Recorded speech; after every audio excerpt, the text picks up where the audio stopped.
Great morning everyone dear student. आज हम Hindi B में पत्र लेखन चैप्टर 24 स्टार्ट करेंगे और आज हम सीखेंगे कि पत्र किस प्रकार से लिखे जाते हैं और पत्र कितने प्रकार के होते हैं।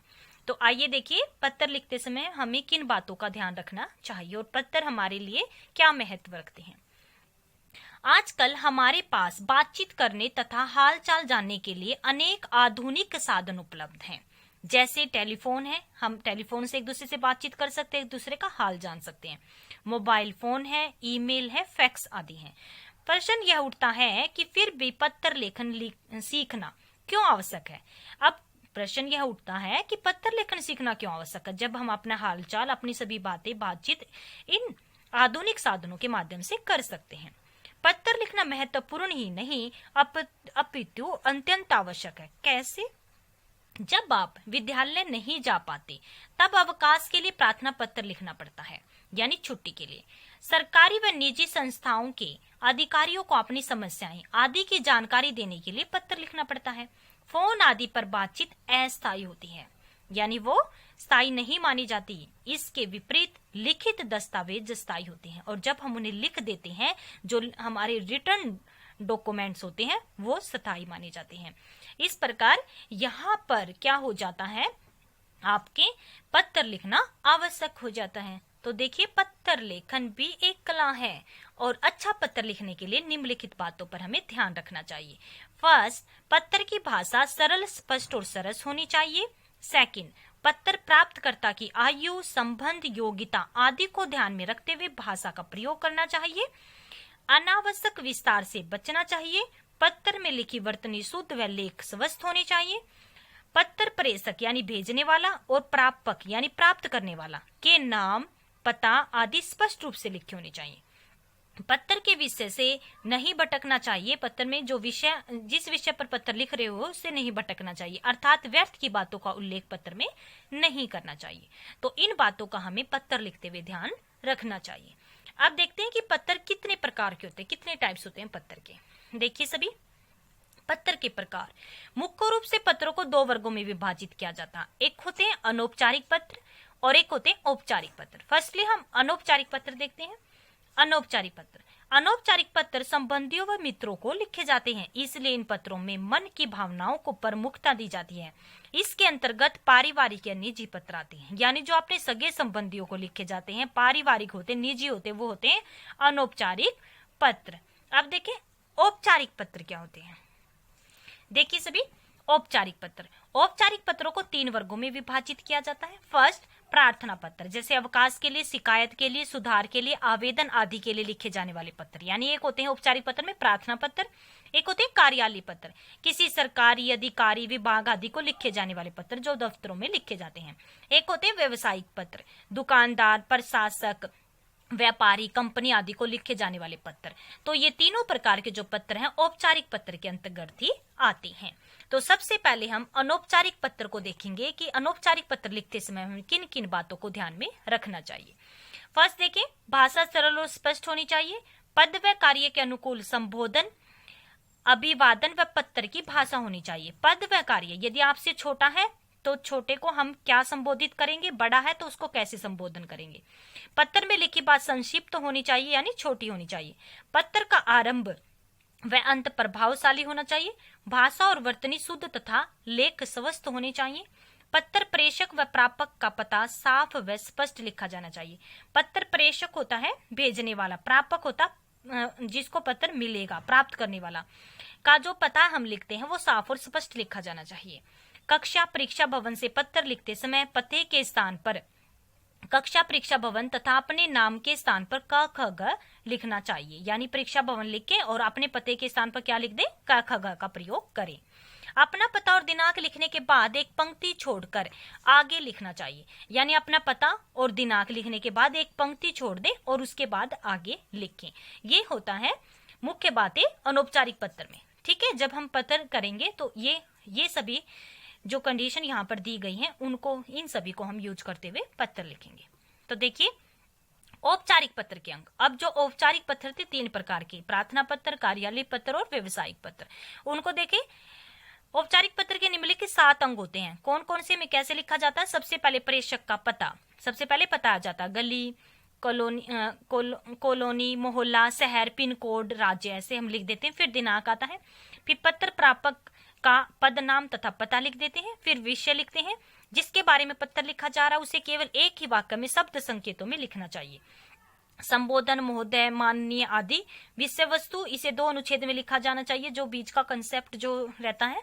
पहला अनुच्छेद अपने विषय समस्या के बारे में लिखें। दूसरा अनुच्छेद जो हम लिखें, आप पत्र पाने वाले से क्या अपेक्षा रखते हैं उसे लिखें तथा धन्यवाद के साथ उसे समाप्त कर दें। हस्ताक्षर व नाम भवदीय या भवदिया के नीचे अपने हस्ताक्षर करें तथा उसके नीचे अपना नाम लिखें।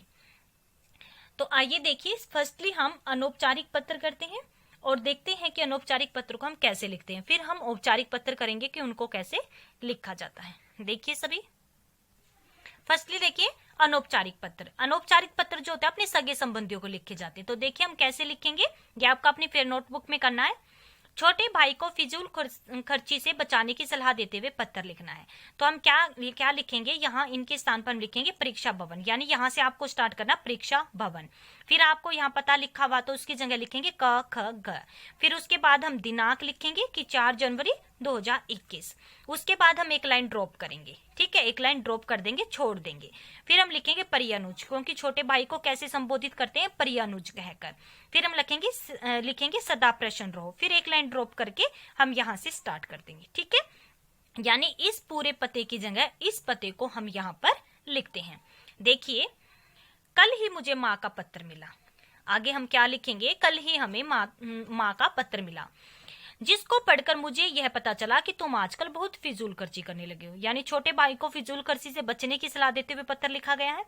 तुम आए दिन चाट पकौड़ी खाने बाहर जाते हो और इधर की चीजें खरीदने में पैसे व्यर्थ खर्च करते हो।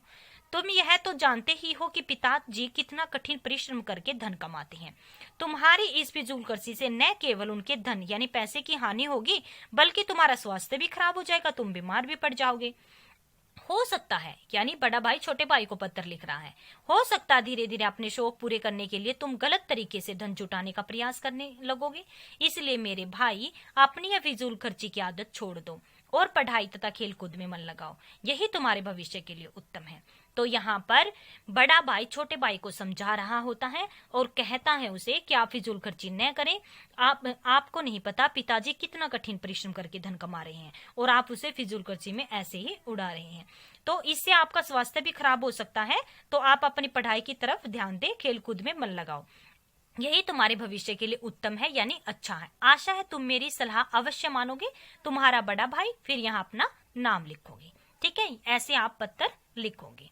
एक बार और दिखा देते हैं, परीक्षा भवन, यहाँ पर क्या लिखोगे, परीक्षा भवन, कह गए, दिनांक, 1 लाइन ड्रॉप, फिर पर ये अनुज, सदा प्रसन्न रहो, फिर यहाँ से ऐसे स्टार्ट करोगे। ओके, नेक्स्ट देखिए, नेक्स्ट पत्र हम करेंगे अनौपचारिक पत्र ही है। आपके मामा जी ने नया घर ले लिया, बधाई देते हुए पत्र, ठीक है, आपके मामा ने एक नया घर खरीदा है, आप उसको बधाई कैसे दोगे। सबसे पहले तो यहाँ पर परीक्षा भवन ही लिखोगे, फिर नीचे करोगे कैक है, ठीक है, फिर दिनांक, 1 लाइन ड्रॉप करोगे, आदरणीय मामा जी सादर प्रणाम, ठीक है, ऐसे आप यहाँ पर लिखोगे। फिर देखिए, मैं यहाँ कुशलता पूर्वक हूँ और ईश्वर से कामना करती हूँ कि आप भी सहपरिवार कुशलता पूर्वक होंगे, यानी बिल्कुल अच्छे से होंगे। कल ही माँ ने मुझे यह शुभ समाचार दिया कि आपने नया घर ले लिया है। इस समाचार को सुनकर मुझे अत्यंत प्रसन्नता हुई, यानी हम अपने मामा जी को पत्र लिख रहे हैं कि मुझे अपनी माता जी से पता चला कि आपने नया घर ले लिया। इस समाचार को सुनकर मुझे अत्यंत यानी बहुत ज्यादा खुशी हुई। यह सुनकर और अधिक प्रसन्नता हुई कि आपका घर शहर के प्रतिष्ठित क्षेत्र में है, यानी जो बहुत प्रसिद्ध क्षेत्र है वहां पर है और आधुनिक सुख सुविधाओं से सुसज्जित है। यह सब आपके परिश्रम व ईश्वर की कृपा से संभव हुआ है। मैं अंतर मन से आपको बधाई देती हूँ, यानी अपने पूरे दिल से।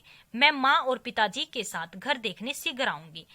मामी जी को प्रणाम तथा नीति को प्यार दीजिएगा, आपकी भांजी, और फिर यहाँ पर अपना नाम लिखोगे, ठीक है, ऐसे लिखे जाते हैं अनौपचारिक पत्र। तो आगे देखें, अब हम करते हैं औपचारिक पत्र। यस बेटा, अब देखें औपचारिक पत्र कैसे लिखे जाते हैं।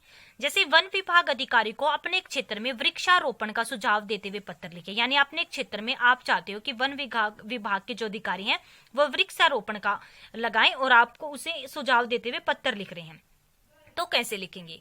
यहाँ जो ये पूरा पता लिखा गया है उसकी जगह पर हम ये लिखेंगे। ठीक है, आपको ऐसे लिखना, परीक्षा भवन कै दिनांक, वन लाइन ड्रॉप, फिर सेवा में निदेशक महोदय, वन विभाग, फिर पानीपत, फिर विषय वृक्षारोपण हेतु सुझाव, फिर महोदय। ठीक है, वन लाइन ड्रॉप, फिर लिखोगे मैं द्वारका सेक्टर 12 का निवासी हूँ। ठीक है, आप यहाँ पर कोई भी एड्रेस दे सकते हो। हमारे क्षेत्र में कई ऐसे स्थान हैं जो खाली पड़े हैं। खाली जगह समझकर लोग उन स्थानों पर कूड़ा कचरा फेंककर गंदगी फैला रहे हैं। कुछ असामाजिक तत्व इन जगहों को गैर कानूनी गतिविधियों के लिए प्रयोग कर रहे हैं। बदबू और बदमाशों के भय के कारण यहाँ के निवासियों का जीना मुश्किल हो गया है।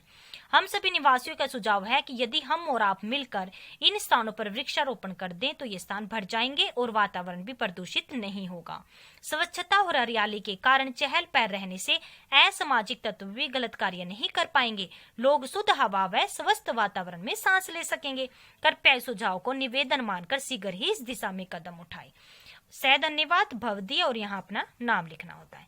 ठीक है, तो यहाँ आपने सुझाव दिया वृक्षारोपण लगाने का कि वृक्षारोपण लगाने से क्या क्या फायदे हो सकते हैं। ठीक है, आपको ऐसे एड्रेस लिखना होता है। इसकी पीडीएफ आपको मिल जाएगी, आपको ये सभी फेयर नोटबुक में करना है। तो हम एक और औपचारिक पत्र देखते हैं। देखिए सभी, अपने क्षेत्र के समाचार पत्र के संपादक को अव्यवस्थित यातायात के कारण हो रही दुर्घटनाओं के बारे में पत्र लिखोगे आप। ठीक है, तो कैसे लिखोगे, सबसे पहले यहाँ इस पते की जगह आप लिखोगे परीक्षा भवन क दिनांक, फिर वन लाइन ड्रॉप, फिर संपादक महोदय दैनिक भास्कर पानीपत, फिर वन लाइन ड्रॉप करके विषय दोगे। और विषय क्या है, नगर में अव्यवस्थित यातायात के कारण होने वाली दुर्घटनाएं, महोदय। फिर आगे लिखोगे मैं आपके पत्र का नियमित पाठक हूं, यानी हमेशा आपका पाठक, हमेशा आपके पत्रों को पढ़ता हूं हर रोज। नियमित यानी हर रोज। मैं आपके समाचार पत्र के माध्यम से नगर में व्याप्त यातायात की शोचनीय व्यवस्था यानी दुखदायी व्यवस्था की ओर प्रशासन का ध्यान आकर्षित करना चाहता हूं। हमारा क्षेत्र धार्मिक व सांस्कृतिक दृष्टि से अंतर्राष्ट्रीय महत्व रखता है। यहाँ प्रतिवर्ष लाखों देश विदेशी पर्यटक आते हैं। पर्यटक यानी यात्री घूमने के लिए आते हैं। इनकी संख्या नित्य प्रति बढ़ रही है, यानी हर रोज बढ़ रही है। दूसरी तरफ शहर में सड़कें टूटी फूटी हैं। बढ़ती जनसंख्या व वाहनों की संख्या के कारण यातायात अव्यवस्थित होता जा रहा है, यानी जो यातायात है उस क्या हो रहा है उसकी व्यवस्था ठीक प्रकार से नहीं हो रही है। हर चौराहे पर जाम लगा रहता है। पुलिस भी अपना कर्तव्य पूरी तरह से नहीं निभाती। अव्यवस्थित यातायात के कारण अक्सर दुर्घटनाएं होती जाती हैं। मेरा प्रशासन से अनुरोध है कि भ्रष्ट कर्मचारियों के खिलाफ सख्त कार्यवाही करें तथा शहर में सड़कों की हालत सुधारने का कष्ट करें। आशा है कि जनहित में आप सक्रिय कदम उठाएंगे। और फिर धन्यवाद लिखोगे आप भवदीय इस साइड, और फिर अपना नाम, सचिव नागरिक कल्याण समिति। ठीक है, तो आपको पूरा एड्रेस बाईं साइड देना होता है, यानी बाईं तरफ। ठीक है, ऐसे यहाँ पर बाईं तरफ और लास्ट में भी बाईं तरफ। ठीक है, ये होता है पत्र लिखने का ढंग। तो हमने सीखा कि पत्र लिखते हुए हमें किन बातों का ध्यान रखना चाहिए, पत्र कितने प्रकार के होते हैं, और औपचारिक पत्र कैसे लिखे जाते हैं, अनौपचारिक पत्र कैसे लिखे जाते हैं। आप इन पत्रों को अपनी फेयर नोटबुक में लिखें और याद करें। धन्यवाद।